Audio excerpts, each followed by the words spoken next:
ఈ 5 లోపాలు కనుక సంభవించాయా అది పూజ కాదు. నీ కష్టాలు నెరవేరవు, నీ కోరికలు నెరవేరవు. ఇవి చేస్తున్నారా లేదా అనేది ప్రశ్నించుకోవాలి. చేయట్లేదు.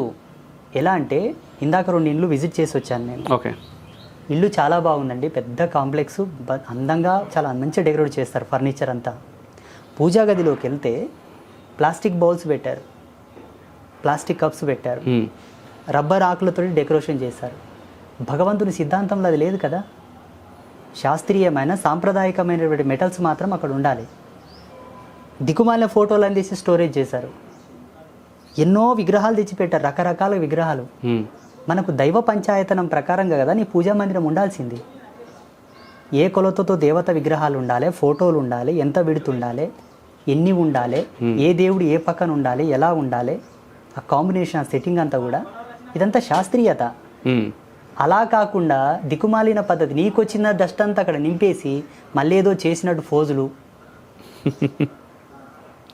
అంటే తెలియకపోవడం. తెలియనివాడు హిందువు కాడు. హిందువు అనే వానికి నిర్వచనం ఏంటంటే పరిపూర్ణమైన జ్ఞాన సంపన్నుడే హిందువు.